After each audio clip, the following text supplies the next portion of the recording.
Before the sun had even risen, a black SUV came racing down Margaret Lewis's dirt road, its tires kicking up gravel. A group of men poured out, wreaking havoc, shattering her greenhouse, scattering grain across the muddy ground, and grabbing her arm as if she were inconsequential. The leader, smelling of whiskey, sneered at her as he threatened to take everything of value from her. The neighbors watched from a distance, but none intervened, assuming she would just tolerate the abuse, like everyone else did. But Margaret wasn't like the others, and soon, the gang would learn how fear could shift sides. The morning in Harper County started with the familiar sounds of roosters crowing and the low hum of distant tractors. For most people, this meant another day spent working the land. But for others, it meant keeping a wary eye on the roads, hoping the wrong kind of vehicle didn't rumble through. Margaret, 68 years old, walked down the rows of her cornfield with a burlap sack draped over one shoulder. Her silver hair shone under the early light, strands pulled thin by time, and her face bore the marks of years spent under the sun and wind, not from weakness, but from perseverance. She moved with purpose, her hands roughened by decades of labor. In the distance, there was a rumble. It wasn't the sound of the old pickup trucks her neighbors usually drove. This noise was deeper, louder, and too fast for the dirt roads. Margaret paused and placed one hand on a fence post. Dust billowed into the air as the black SUV crept to a stop in front of her gate. 3 men climbed out. They weren't dressed like farmers, black leather vests, heavy boots, and smirks that suggested they were used to getting whatever they wanted without effort. One of them leaned casually against the hood of the vehicle, chewing on a toothpick, while the tallest one, boots crunching on the gravel, approached her. His voice was flat as he spoke. "Farm dues," he said. "Everyone pays. Keeps accidents from happening." Margaret didn't argue. She didn't flinch. She simply turned, walked up to her porch, and returned with an envelope. The money was already prepared, as if she had been anticipating this visit. She handed it to him silently. Across the road, 2 of her neighbors, Mr. and Mrs. Hale, peeked out from behind their mailbox, whispering to each other. "Poor thing," Mrs. Hale said softly. "She won't last a month with them circling." Mr. Hale grunted. She should have stood up to him. Paying once just puts a target on her back. Margaret heard every word but didn't acknowledge them. Her gaze stayed fixed on the dust cloud left by the SUV as it sped off, leaving her peaceful morning in its wake.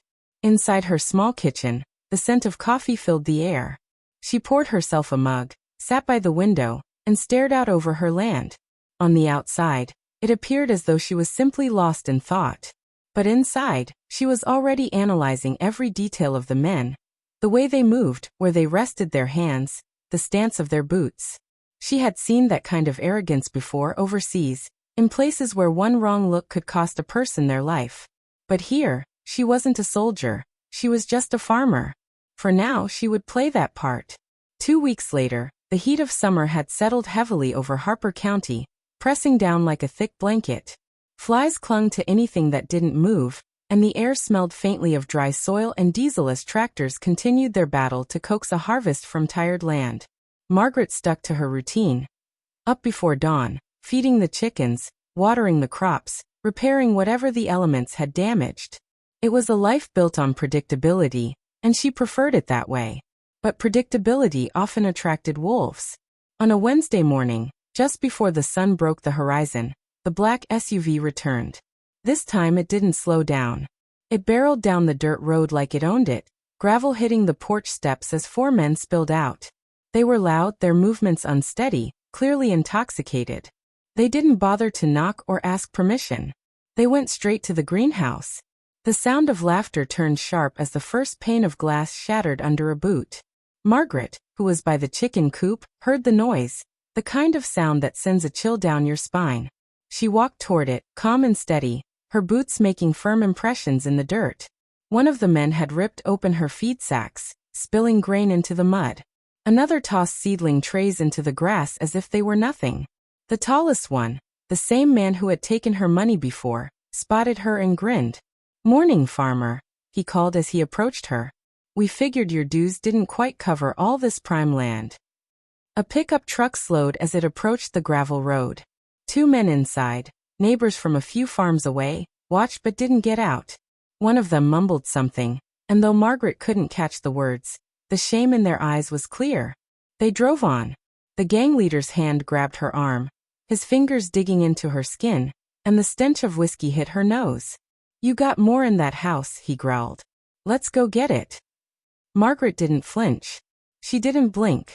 Inside her, a part of her that had been dormant for years stirred, old instincts that she'd buried under decades of farming. But on the outside, she remained the calm, quiet farmer. That morning they left with what they could carry. Some tools, a sack of potatoes, and the illusion that they'd humiliated her. What they didn't see was Margaret standing at the edge of her porch, her coffee untouched on the railing, watching every move they made. Back in town, whispers began. "You hear about Margaret?"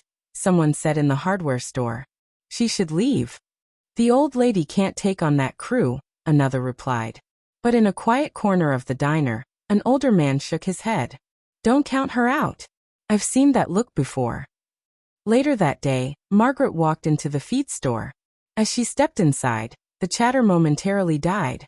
She paid for her supplies, thanked the clerk, and left without a word. Her mind wasn't in the store. It was already plotting her next move. The gang thought they had taught her a lesson, but they had no idea they'd just signed up for one of their own. That night, the farmhouse was still, but Margaret wasn't sleeping. She sat at her kitchen table, under a dim yellow light, an old coffee can pushed aside to make room for a map. Her rough fingers traced the land, every fence post, every gate, every natural choke point etched in her memory. The wind outside swayed the cornstalks, carrying the faint squeak of the old barn door. Most wouldn't notice, but Margaret heard everything. Next to her, an old wooden chest lay open. Inside there were no treasures, no cash or jewels, just a few worn tools from a life most people in Harper County didn't know she had lived.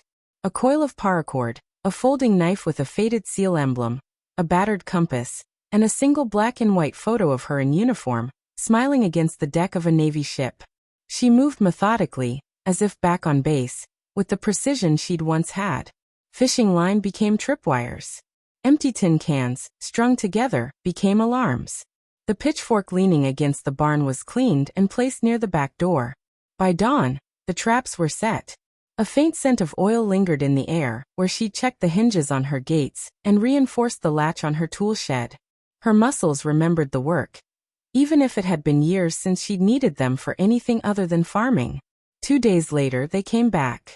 Same SUV, same swagger. Margaret stood in her yard, looking like a helpless old farmer, hands at her sides.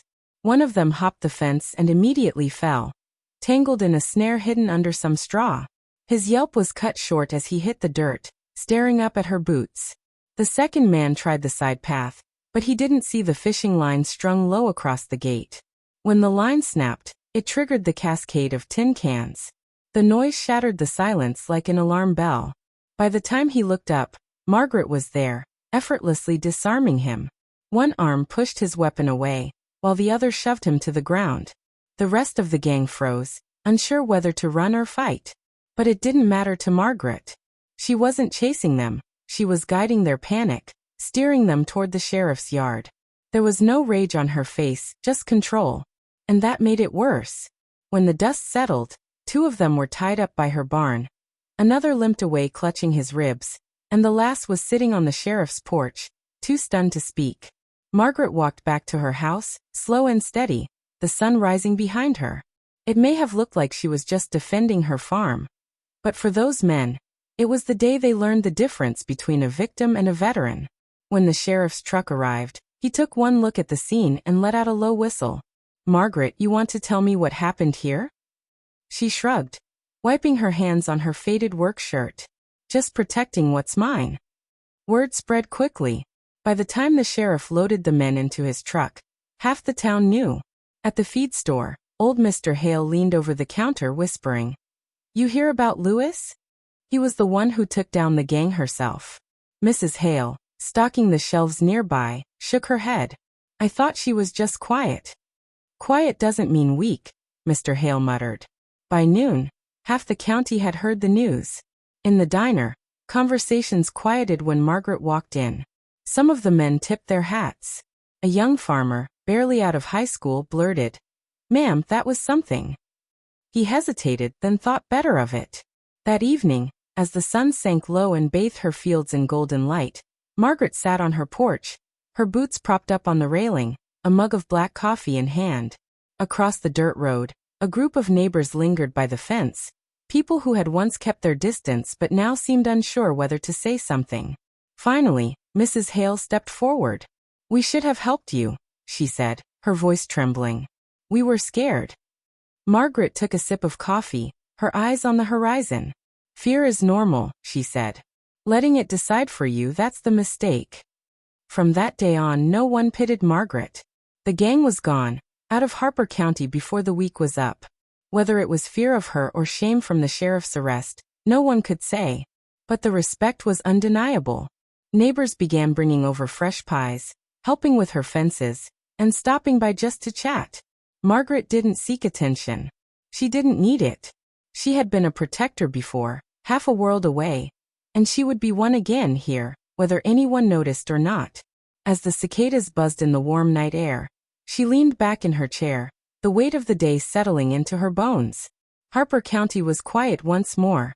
But this time, it wasn't because the people were scared. Some battles aren't fought on foreign soil. They're fought in our own backyards. And sometimes, the quietest neighbor is the one who can change everything.